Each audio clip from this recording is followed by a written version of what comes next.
Muito boa tarde, senhoras e senhores deputados.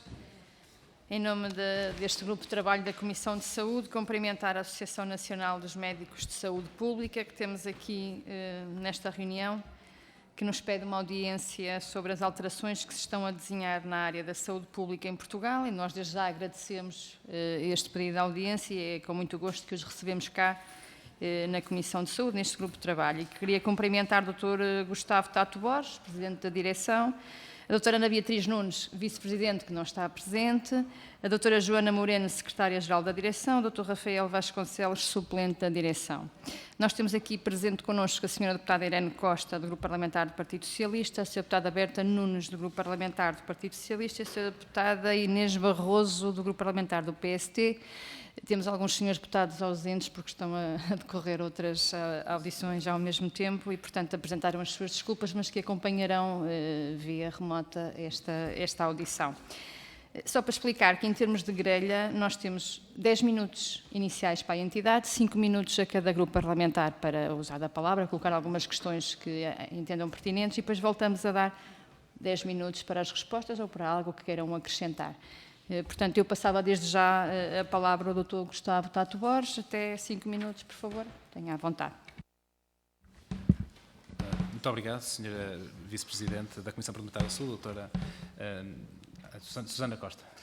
Correia, peço desculpa. E excelentíssimos senhores deputados, um prazer estar aqui. Muito obrigado por nos terem recebido de uma forma tão rápida, numa agenda tão difícil que vocês têm tido e continuarão a ter até ao final da legislatura. Mas, de facto, a Associação tinha muito interesse em falar com vocês, exatamente para apresentarmos aquilo que é a nossa visão e a nossa preocupação com o tempo que vivemos, porque está em curso uma tentativa para espartilhar e dividir a saúde pública em Portugal, especialmente agudizada nos últimos 6 meses, onde cada vez mais foram sendo retiradas competências e atribuições à Direção-Geral da Saúde e as passaram para a alçada da Secretaria-Geral do Ministério da Saúde, possivelmente politizando ou criando condições para politizar documentos técnicos que devem permanecer a si mesmo, técnicos que são da área da saúde e devem ser áreas definidas por quem trabalha e quem conhece estas características. Eu começava por vos dizer, antes de passarmos especificamente a estes pontos, que nós, médicos de saúde pública, temos uma formação que nos permite ter uma visão integrada do sistema de saúde, com especial foco quer na promoção da saúde, quer na prevenção da doença, quer na proteção da saúde, e que, de facto, temos a capacidade para ajudar a verter a evidência científica que existe em políticas que melhorem a saúde da população. Nós temos diversas competências, desde o planeamento em saúde, vigilância epidemiológica, promoção da saúde, educação para a saúde, comunicação, entre tantas outras. A doutora Berta conhece perfeitamente esta conversa. E, de facto, o nosso trabalho permite reconhecer o nível de saúde e as necessidades em saúde da população que servimos, permitindo orientar não só os serviços de saúde para operarem exatamente naquilo que são os determinantes que mais necessitam de atenção, mas também ter uma envolvência comunitária e um trabalho aproximado com os agentes da comunidade, desde logo Câmara Municipal, juntas de freguesia, ONGs, Solidariedade Social, tantas e tantas outras, educação, que nos permite também trabalhar naquilo que são os determinantes de saúde e, organizando este trabalho em conjunto, podemos ser mais efetivos e eficazes a chegar àquilo que necessitamos, que é trabalhar os determinantes em saúde para haver melhor saúde da nossa população. Ao longo deste tempo, e não necessariamente com este Ministério, mas também já anterior, não podemos deixar de referir aqui a questão da transferência de competências para os municípios, que é algo que nos preocupa. Nos preocupa porque, apesar de ser uma transmissão apenas de gestão do património físico e até mesmo da gestão da frota automóvel ou até da gestão dos profissionais assistentes operacionais, a verdade é que coloca os serviços de saúde pública regionais, que passarão, para já, pensa-se, não há muita certeza, para as CCTRs, mas também os locais, que passarão para a alçada, as unidades de saúde pública locais, para a alçada das câmaras municipais, colocam-nos em risco de poder vir a ser alvo de tentativas de ingerência política nas suas decisões técnicas e nas suas atividades independentes, porque ficam dependentes da maneira como são percepcionados pelo poder político. É óbvio que nós temos de trabalhar em parceria e, por exemplo, seria extremamente interessante que houvesse a incorporação do médico de saúde pública no Conselho Municipal de Saúde, que neste momento não está, e poderia ser um trabalho interessante para aproximar estes nossos conhecimentos daquilo que depois é a prática e o trabalho local que as câmaras municipais envolvem, e há bons exemplos disso em vários locais no país, mas depois, naqueles locais onde não há uma boa relação, poderá haver aqui uma retirada ou de obras de melhoria, ou uma retirada de equipamentos, ou até mesmo de profissionais, e nós ficamos, muitas vezes, com o nosso trabalho possivelmente coartado, as nossas funções que devem ser técnicas e independentes colocadas em causa, e o único prejudicado disto tudo é a população que servimos, porque de facto não podemos trabalhar aquilo que precisávamos. Neste âmbito, também consideramos que é necessário, daquilo que é o trabalho da Assembleia da República, rever a questão da lei pandémica. É um trabalho difícil, mas é necessário que a saúde pública tenha um enquadramento e um espaço que permita atuar em situações delicadas, como tivemos recentemente no trabalho da pandemia. O trabalho da saúde pública na pandemia foi extraordinário, foi um trabalho extremamente difícil e complexo, mas que teve o seu impacto na proteção da população portuguesa e que, quando que estamos a falar a um nível mais nacional, quando havia uma concordância entre o aspecto técnico e o aspecto decisório, havia depois melhorias, de facto, no controle da pandemia, e isso é algo que deve ser reforçado. E nós alertamos que esta pandemia veio, já foi, ou estará muito residual, mas vão vir novas. E se nós na saúde pública não tivermos este enquadramento, será difícil nós podermos trabalhar de uma forma completa e adequada para fazer aquilo que nós fazemos, que é proteger a saúde pública, proteger a saúde de todos. Nem tudo, apesar de nós elogiarmos o trabalho da saúde pública, obviamente nem tudo foi bem feito, e é necessário uma avaliação independente ao trabalho da pandemia para podermos perceber o que foi bem feito e o que foi menos bem feito, para aperfeiçoarmos cada vez mais aquilo que é necessário fazer. No seguimento da pandemia, a Organização Mundial da Saúde e o Centro Europeu de Controlo de Doenças encorajam e têm trabalhado no sentido de haver um reforço da força de trabalho da saúde pública, exatamente para melhorar o planeamento, a vigilância epidemiológica, a atuação perante ameaças à saúde e ainda a aposta na promoção da saúde. Mas isto tudo integrado numa estrutura, numa visão organizada, com uma única cabeça, com 3 níveis de atuação, nacional, regional e local, com reforço de todas as suas competências, recursos humanos e financeiros, alinhados com aquilo que são as funções essenciais de saúde pública e que permitam enquadrar todo o espectro de atividade em torno desta área, potenciando as sinergias e a efetividade e minimizando custos e desperdício. Existe trabalho na União Europeia que tem sido desenvolvido sobre políticas de saúde em matéria de resposta a emergências, e nós até temos uma subcomissão de saúde global, daquilo que nós sabemos, e achamos que é de facto um trabalho importantíssimo. Há também trabalho a nível daquilo que é o Espaço Europeu de Dados em Saúde, que pode ser tem um potencial muito grande para aquilo que possa ser investigação e conhecimento da saúde, não só dos portugueses, mas dos portugueses na União Europeia, mas também uma nova diretiva de ameaças transfronteiriças que obriga os Estados-membros a terem um plano de contingência até ao final deste ano e, claro, um reforço do mandato do ECDC. Este trabalho de reforço da saúde pública europeia e internacional tem que ser revertida para o nível nacional. A saúde pública nacional tem que ser igualmente capacitada, mas infelizmente o que temos visto ao longo das últimas décadas, é que tem havido um desinvestimento crónico na saúde, mas em específico na saúde pública, e que tem sido preocupante nos últimos 7 a 8 meses. E preocupantes porquê? Porque este Ministério anunciou novidades importantes na área da saúde pública que implicam com o funcionamento dos serviços a todos os níveis, mas não enquadrou estas mudanças, estas novidades, não ouviu os profissionais do setor e não integrou as recomendações que já foram trabalhadas pelas anteriores comissões da reforma, que recordo, houve 2 e agora há uma terceira ainda para trabalhar este assunto. Preocupantes porque este Ministério tem adiado qualquer intervenção na área da saúde pública, deixando esta área de trabalho para o fim das suas prioridades, justificando, obviamente, com o trabalho da Comissão da Reforma, que, recordam, tinha um grupo consultivo na anterior edição que nunca foi chamado e que agora deixou de existir, e, portanto, a proximidade com as estruturas representativas dos profissionais de saúde pública no país tornou-se mais distante, e isso é uma preocupação da nossa parte, e que coloca toda esta dificuldade ou esta transição para o fim das suas prioridades da área da saúde pública coloca o futuro da saúde pública num limbo de indefinição. E isto faz com que os profissionais de saúde pública estejam todos a procurar alternativas ao seu local de trabalho. Desde a nível nacional, ao nível local, passando pelos menos velhos e passando pelos mais experientes, melhor dizendo, e pelos mais jovens. Temos muitos colegas que terminam o internato e nem sequer entram na carreira porque vão para outras oportunidades formativas e trabalho com melhores condições e melhor futuro. O corolário de todo este impasse foi o atraso, e perdoem-me a expressão, mas é mesmo assim, voluntário, no pedido de abertura do concurso para substituir a doutora Graça Freitas como Diretora-Geral da Saúde, que apenas foi agilizado perto da renúncia do Sr.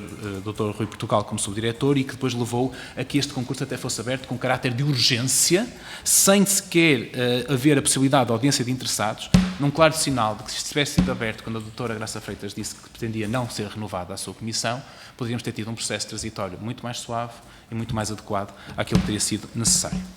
Continuamos preocupados porque este Ministério afirma ter uma visão para a saúde pública, mas não a divulga, não a define e, pior, chega a afirmar publicamente que não sabe como vai ser implementada. Apenas acha que é importante fazer alguma coisa, porque não estamos bem. E citando a Sra. Secretária de Estado da Promoção da Saúde, numa intervenção sua, numa conferência em Coimbra, para os fundamentos para o SNS, se não estou em erro, que está disponível no YouTube, achamos que está na altura de mudar os cortinados e os tapetes.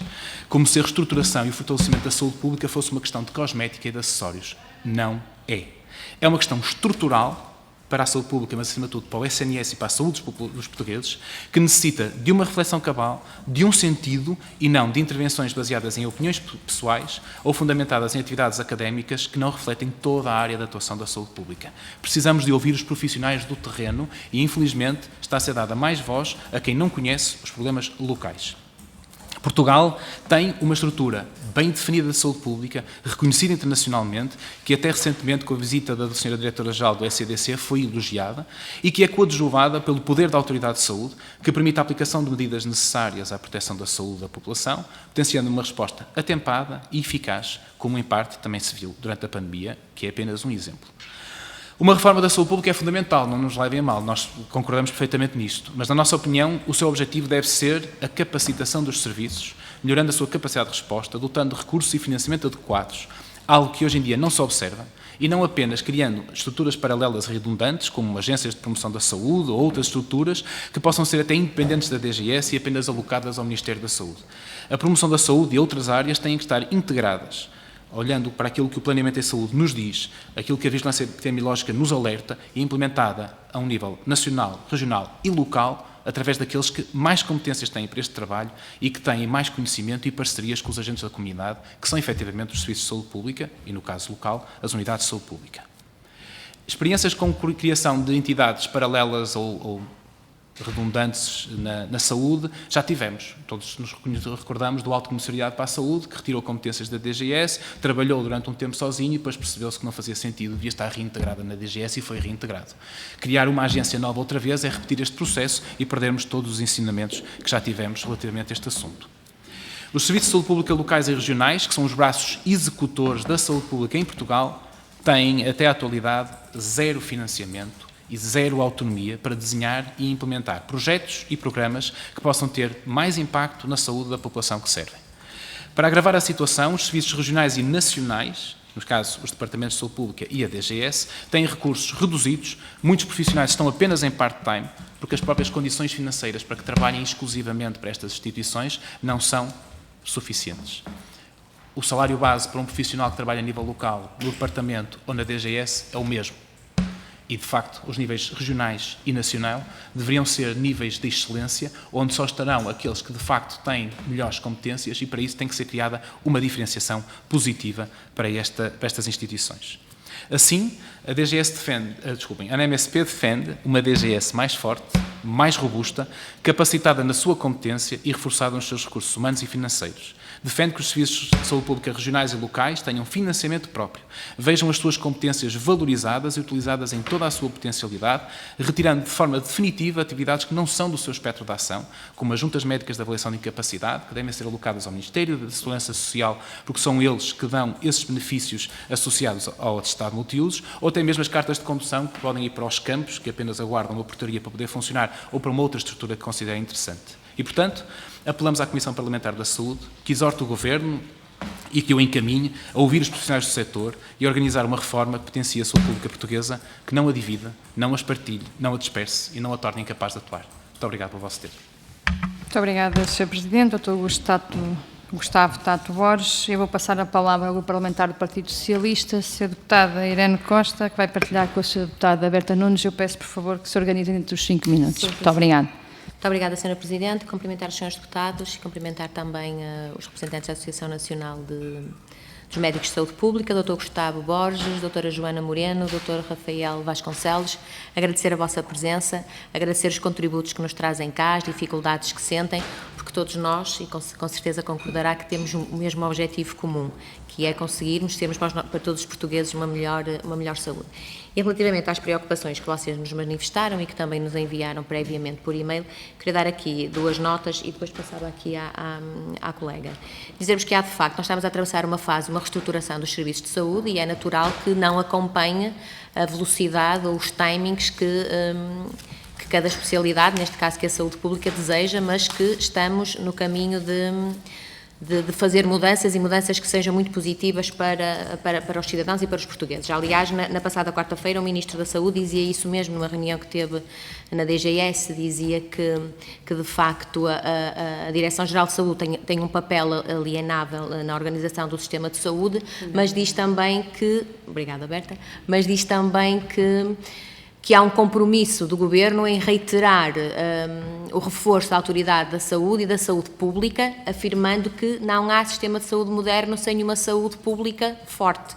Portanto, eu creio que está a haver diligências e a intenção do Governo, de facto, termos aqui políticas de proximidade, políticas que sejam mais próximas dos nossos cidadãos. E dizer também, relativamente ao papel das autarquias, que de facto, as autarquias têm um papel importante em todas as áreas e também na área da saúde, porque são os que conhecem melhor as populações, as suas dificuldades, os seus problemas, e são também as autarquias que conseguem promover uma resposta mais rápida e, por isso mesmo, mais eficaz. Portanto, eu penso que ainda está tudo em negociação e com certeza que os vossos contributos também serão importantes na projeção destas novas políticas de saúde, em articulação com as autarquias.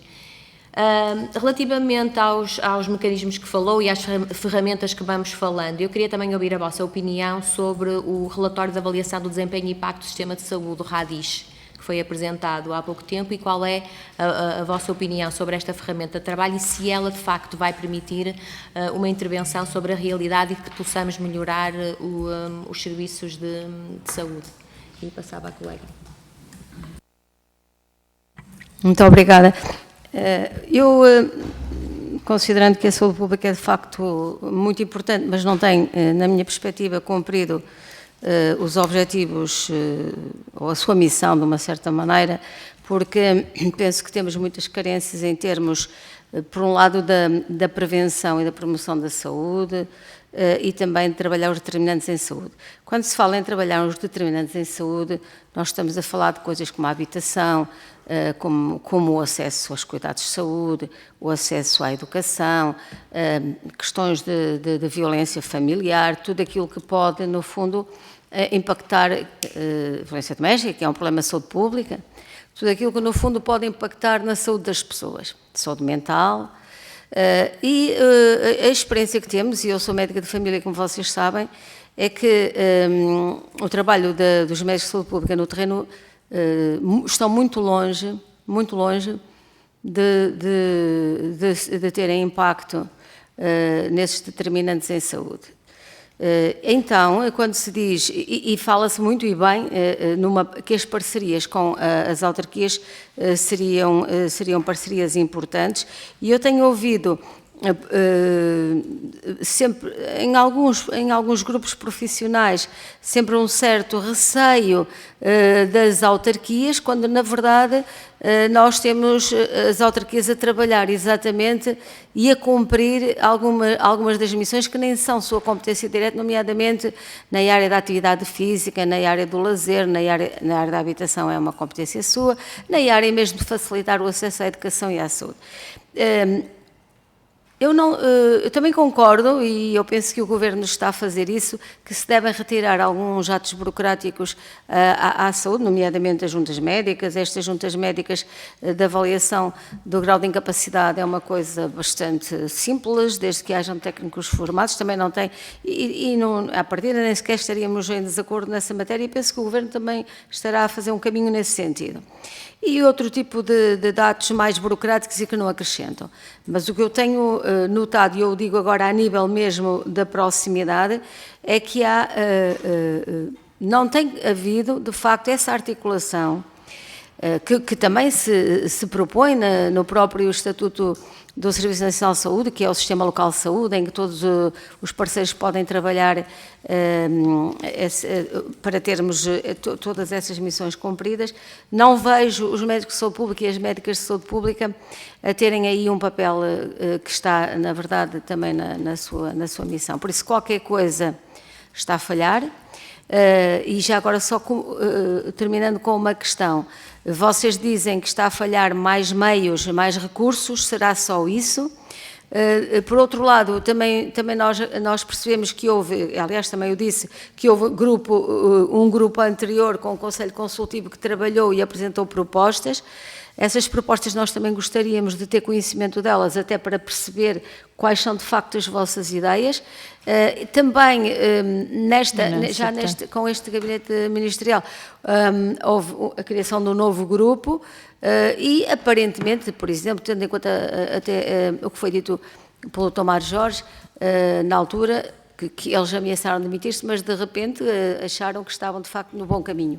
E isso tudo, quando nós lemos essas notícias na comunicação social, ficamos um bocadinho perplexos e gostaríamos de ter, por um lado, só para concluir, Sra. Presidente, para terminar, Sra. Deputada.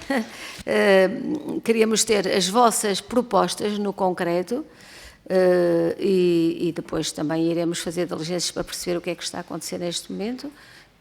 E isso também é nosso compromisso, trabalhar com todos e com vocês, certamente, para que a saúde pública cumpra a sua missão. Muito obrigada, Sra. Deputada. Eu vou passar a palavra ao grupo parlamentar do PST, Sra. Deputada Inês Barroso. Faz favor. Muito obrigada, Sra. Deputada Coordenadora. Muito boa tarde, Sras. Deputadas. Muito boa tarde à direção da Associação Nacional dos Médicos de Saúde Pública. O Grupo Parlamentar do PSD começa por agradecer a vossa vinda a esta casa e por partilharem neste grupo de trabalho, com esta comissão, as preocupações, que no fundo são as preocupações de todos nós, que é prestarmos serviços de saúde de qualidade e com a motivação e satisfação dos profissionais que estão no terreno. Da exposição que agradecemos terem apresentado a este grupo de trabalho, obviamente que ressaltam uma série de fatores que nos preocupam a todos. É de facto muito oportuno o vosso pedido de audiência, porque a saúde pública em Portugal atravessa uma crise profunda em que a gravidade de falta de meios e de recursos, como disse há pouco também, só é ultrapassada pela falta de estratégia. Recentemente, o Dr. Gustavo Tato Borges denunciou que o atual governo tem deixado a saúde pública à espera, e já hoje também aqui o afirmou, e que a saúde pública é o parente pobre da medicina, palavras suas, infelizmente, bem verdadeiras. Lembro, aliás, que em 2017, ou seja, já há 6 anos, o primeiro governo do Partido Socialista apresentou uma proposta de lei de saúde pública, que era a proposta 49 da 13ª legislatura, a qual pretendia consolidar e atualizar a legislação e os progressos alcançados na área da saúde pública, mas que esta iniciativa acabou por caducar sem ser aprovada.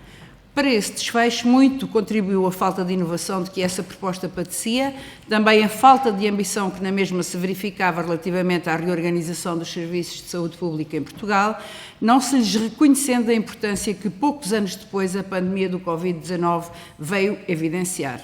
Mas, enfim, foi uma oportunidade perdida e que os governos socialistas não conseguiram retomar nestes 6 anos.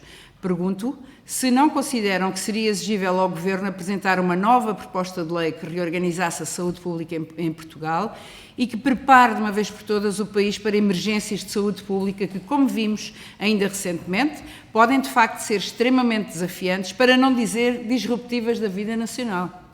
E a verdade é que, como a vossa associação muito bem observa, estamos de facto a assistir a modificações no SNS com relevância nos serviços de saúde pública, de que se destacam as alterações de competências da DGS e a falta da reforma da saúde pública em Portugal, de que o mais recente exemplo foi a demissão do atual coordenador da Comissão para a Reforma de Saúde Pública, que estava nessas funções desde o início de 2020. A referida demissão foi, em certa medida, motivada no contexto da aprovação da nova Lei Quadro das Ordens Profissionais e do novo Estatuto da Ordem dos Médicos, das quais o Dr. Mário Jorge discorda, por considerar designadamente que estes diplomas constituem, e palavras suas, uma violenta e escandalosa tentativa de liquidação de elementares competências legais da Ordem dos Médicos e de ingerência política e governativa na autonomia e independência técnico-científica da profissão médica, cito. Gostaria, em primeiro lugar, de conhecer também a posição da Associação Nacional de Médicos de Saúde Pública a este respeito. Em segundo lugar, gostaria de obter o vosso comentário sobre a situação que atualmente se vive na DGS, não só em termos de meios e capacidades para a prossecução das suas atribuições, como relativamente à liderança dessa importantíssima entidade, na sequência das recentes demissões que ali tiveram lugar, de que a recente renúncia ao cargo de subdiretor-geral do Dr. Rui Portugal foi apenas um dos recentes e lamentáveis exemplos. Aliás, a situação da DGS é de tal modo grave que até o Dr. Gustavo Tato Borges admitiu no início deste mês candidatar-se a diretor-geral como forma de tentar inverter a atual degradação que essa entidade está a sofrer, certo? No fundo, a questão é: o que é que se está atualmente a passar com a DGS e quais são as vossas propostas para inverter a atual situação? Recordo, aliás, que se verifica ainda atualmente uma preocupante falta de investimento na especialidade médica de saúde e nos nossos serviços de saúde pública. Igualmente, ao nível dos recursos humanos, lembro um recente estudo sobre essa matéria dos professores Pita Barros e Eduardo Costa, segundo o qual havia 547 médicos da especialidade da saúde pública inscritos na Ordem dos Médicos, 178 dos quais com mais de 65 anos, o que significa uma percentagem de 32,5%. Mas no mais recente concurso de pessoal médico aberto no Ministério da Saúde, houve apenas 20 candidatos de saúde pública. Pergunto quais são as vossas propostas para tornar a especialidade de saúde pública mais atrativa para os médicos. E já agora, por último, se concordam com a ideia, prevista aliás no relatório apresentado em 2018 pela então Comissão de Revisão da Lei de Bases da Saúde, coordenada pela doutora Maria de Belém Roseira, no sentido de se prever um fundo de emergência para a saúde pública. Essa proposta referia textualmente, e cito: as funções das autoridades de saúde devem ser apoiadas por um fundo para emergências em saúde pública que possibilite, quando necessário, atuar de forma rápida, integrada e eficiente. A proposta não foi acolhida pela atual maioria do Partido Socialista. Muito obrigada. Muito obrigada, Sra. Deputada. Dr. Gustavo Borges, para fazer a última ronda, 10 minutos, por favor, para as respostas que entender dar. Muito obrigada. Muito obrigado pelas vossas questões, ambos grupos parlamentares muito pertinentes. De facto, começar por dizer que, obviamente, que todos nós queríamos que os nossos problemas na área da saúde fossem todos resolvidos hoje para amanhã com um estalar de dedos. Não é possível, é verdade. Mas a área da saúde pública é a única que não tem nenhuma intervenção, nenhuma evolução ao longo dos últimos 7 ou 8 meses. A Medicina Geral e Familiar está a ver o seu processo para serem reforçadas as candidaturas às OSFs modelo B. A Medicina Hospitalar e a Medicina Geral e Familiar vão ser unidas nos projetos das ULS, havendo uma nova forma de chegar à saúde à população de uma forma integrada, e a saúde pública local está um bocadinho abrangida por esta ULS, sendo que a Direção Executiva não tem oficialmente competências para trabalhar esta área e, portanto, a única área da saúde que não tem estado a ser trabalhada é esta. Houve uma proposta de lei de tabaco por parte do Ministério, que saiu, é de saúde pública, mas é uma questão mais legislativa, e houve o regulamento dos serviços de intervenção nos comportamentos aditivos e dependências, que reestruturaram completamente aquela unidade. Portanto, a saúde pública é a única área da saúde que não tem sido envolvida nestas revoluções, quase só a par dos cuidados continuados, paliativos e etc. De facto, o Sr. Ministro já o disse publicamente e disse-o também quando foi a visitar a DGS, que a DGS é extremamente importante e central, e isso deixa-nos satisfeitos. Obviamente que é esse o caminho que achamos. Mas é preciso ter palavras, para além das palavras, é preciso ter ações. E aquilo que nós estamos a ver deste Ministério relativamente à DGS é só palavras e nenhuma ação. E precisamos de ação. Esta visita também é curioso, que só acontece depois do Dr. Rui Portugal apresentar a sua renúncia, de ter sido nomeado de forma um bocadinho mais acelerada, como substituto, o Sr. Dr. André Peralta Santos, como subdiretor, no caso da Dra. Graça Freitas, ver a sua reforma aprovada antes do concurso ficar finalizado e, portanto, para não se perder a chefia da DGS, ignorando completamente os alertas que nós, sindicatos, a Ordem, fizemos ao Ministério durante várias semanas, alertando para os problemas dentro da DGS e que era preciso atuar. E, portanto, é um bocado estranho para nós ouvir agora toda esta conversa, quando até agora fomos negligenciados. Mas ainda bem que foram. e esperemos que continuem a ir e que o diálogo com a DGS e o Ministério da Saúde seja cada vez mais frutífero, porque deste diálogo depende muitas coisas.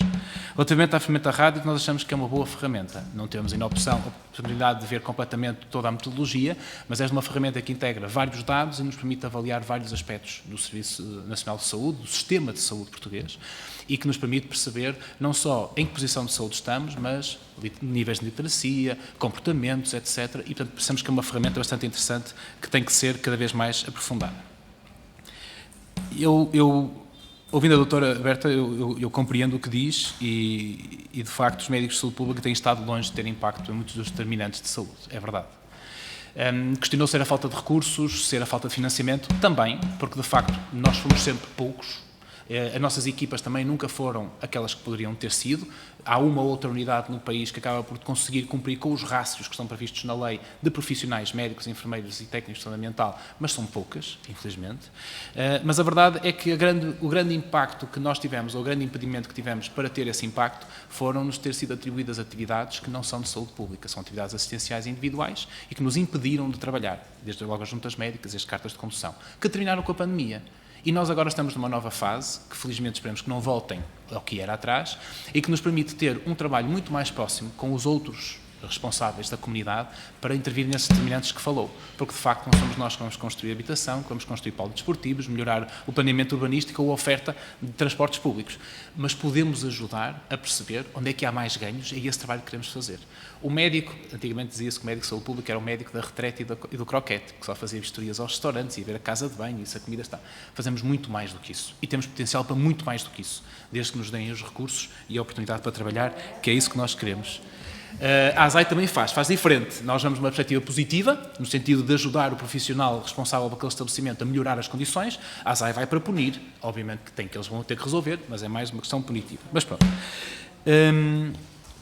Relativamente àquilo que falava das propostas das anteriores comissões, de facto há documentos técnicos elaborados pelas anteriores duas comissões da reforma que ficaram todas no gabinete ministerial. Elas estão disponíveis. Oficialmente nunca foram transmitidas cá para fora. E a última comissão apresentou, de facto, uma proposta de lei que pretendia, de facto, organizar melhor os serviços de saúde pública e capacitá-los. E essa proposta, com a criação desta nova comissão, voltou a ficar à estaca zero. Aliás, o que nós sabemos daquilo que a senhora Ministra pediu a esta Comissão da Reforma foi que desenhassem a resposta de saúde pública. Não lhes deu os documentos anteriores, não lhes falou da Agência de Promoção da Saúde, não lhes falou de nada, disse-lhes para organizar. Ora, isto parece-nos um trabalho que vai dar pouco fruto. Ou nos dizem o que querem e como é que nós podemos trabalhar, ou então, se calhar, pode ser difícil. Mas era interessante. E as nossas propostas passam por ter 3 níveis de atuação de saúde pública, nacional, regional e local, com as suas competências que já estão definidas e bem definidas, e trabalho, parceria com as entidades locais, regionais e nacionais, no sentido de promover a saúde da população. E aqui estamos a falar, obviamente, das competências que já temos na vigilância epidemiológica, no planeamento, que o plano local de saúde seja o elemento agregador e referencial para as políticas de saúde municipais e das entidades que nos rodeiam, porque somos nós que vamos descobrir onde é que estão as principais necessidades. Estamos a falar de poder participar, como disse, no Conselho Municipal de Saúde, para ajudar a Câmara Municipal a perceber onde é que pode trabalhar os determinantes e tantas outras coisas. Que o poder da Autoridade de Saúde seja um poder efetivo, que nos permita atuar, como temos vindo a fazer em determinadas circunstâncias, em prol da defesa da população. E aqui estamos a falar encerramentos de estabelecimentos que possam ser causadores de dano para a população. Empresas poluentes, restaurantes que não estão adequados, todas aquelas áreas em que, de facto, nos cabe a nós também acompanhar e trabalhar para minimizar o seu impacto na população. Mas, ao mesmo tempo, darem-nos a capacidade de trabalharmos na promoção da saúde com trabalhos de comunicação com a população. As unidades de saúde pública, por exemplo, não é fácil poderem ter atividades dirigidas à sua população em termos de comunicação. Passa tudo pela DGS ou pelo Ministério. Era preciso dar autonomia e dar responsabilidade a cada um destes profissionais, porque com financiamento, com recursos, com autonomia, vem mais responsabilidade para podermos atuar dessa forma. E, portanto, nós precisávamos de haver este reforço de capacidades para trabalharmos em conjunto, ligados desde nível nacional ao local, e não estamos neste momento um pouco tão desgarrados, porque estamos a trabalhar a nível local a integração das unidades locais de saúde, mas não sabemos o que é que vai acontecer a nível regional, a nível nacional, e não vemos um caminho. De facto, e já respondendo um bocadinho também à senhora deputada do PSD, nós precisamos que a DGS tenha um financiamento adequado, que tenha condições salariais para que possa atrair os melhores profissionais que existem para trabalhar. Eu não sou como é que se diz, a última bolacha do pacote, mas se eu for trabalhar para a DGS, eu perco 1.200 euros brutos por mês. Se não for como diretor-geral ou como outra coisa, eu perco 1.200 euros brutos por mês. Se calhar eu até podia ser uma pessoa interessante para trabalhar, e quem diz os meus colegas também semelhante. Mas venho do Porto para aqui, pagar mais despesas e receber menos. Portanto, tem que se trabalhar este enquadramento, e estes níveis regionais e nacionais têm que ser valorizados na sua importância. Precisam de ter competências técnicas bem definidas e que não sejam dependentes da vontade política. Obviamente que o Governo tem um caminho, tem um interesse, tem um foco. E a DGS não vai, e os órgãos de saúde pública não vão contra esse foco. Mas precisam de ser independentes para aquilo que é necessário. Precisam de ter, por exemplo, autonomia para poder autorizar a compra de vacinação do PNV de um ano para o outro. E não ver, como vimos este ano, que as vacinas para 2023 foram autorizadas a sua compra em junho. Não pode acontecer situações deste género. Temos também vários outros assuntos. A DGS é um elemento central, tenho que me despachar, é um elemento central da saúde pública, é a nossa cabeça, e se nós vamos dividindo, como já acontece com algumas competências que estão no INSA, outras que estão na CSS, ou agora outras que estão na direção executiva, nós vamos deixar de ter um caminho único, e nós precisamos que estas instituições se unam à volta daquilo que é a necessidade da população. O Governo, com a Comissão da Reforma, a senhora deputada do PSD, com a Comissão da Reforma atual, pede uma lei para a saúde pública. Dá-lhes 120 dias para produzir essa lei, que termina agora em meados de agosto. E, portanto, acho que é extremamente importante que haja essa proposta, que haja um trabalho, mas que venha capacitar a saúde pública e que não venha permitir que haja outras divisões. E a mesma coisa com a pandemia. Nós precisamos de uma legislação para pandemias, que não é fácil de escrever, até em termos constitucionais tem muitas limitações, mas temos que trabalhar. Relativamente a propostas para a atratividade da especialidade, eu diria que passa muito por nos permitir trabalhar naquilo que são as nossas competências. Enquanto a autoridade de saúde estiver associada a trabalhos que não são adequados às nossas funções, os nossos colegas vão querer ir embora. As questões salariais também são importantes, mas, acima de tudo, permitirem-nos fazer o trabalho que nos compete, as operações e as funções essenciais da saúde pública. Relativamente à proposta que falou da professora Maria de Belém Roseira, que haja um fundo de emergência para a saúde pública, sim, era fundamental. Mas não só um fundo de emergência, um fundo de maneio para podermos trabalhar, para podermos criar protocolos, para podermos criar projetos e contratar pessoas que são necessárias. E, por fim, para terminar, rapidamente, termino já, a proposta de lei quadro para as ordens, que motivou a admissão do Dr. Mário Jorge Neves como coordenador da Comissão da Reforma, que não tem nada a ver com estas questões de saúde pública, tem a ver especificamente com esta lei, e é, portanto, frisar, é, de facto, uma ameaça muito grande para tudo quanto é saúde em Portugal. E a ANMSP opõe-se claramente a que essa lei seja transposta como está. Estamos a falar de ter uma ingerência inaceitável naquilo que são trabalhos técnicos da ordem dos médicos e de garantir que haja qualidade assistencial. Não estamos preocupados, isto não é feudalismo, não é cooperativismo, não é nada disto. Isto é garantir que os cuidados médicos prestados à população são adequados, são fiscalizados e são observados na sua competência. E todos nós nos recordamos, infelizmente, de maus casos, de más práticas que têm estado agora na berra do dia e que, se a ordem dos médicos não tiver esta capacidade de intervir, vão continuar a poder exercer medicina sem a sua regulação. Isto não pode acontecer. Não há impedimento ao acesso à profissão, basta tirar a licenciatura, estão inscritos na ordem, não há um exame, não há nada extraordinário.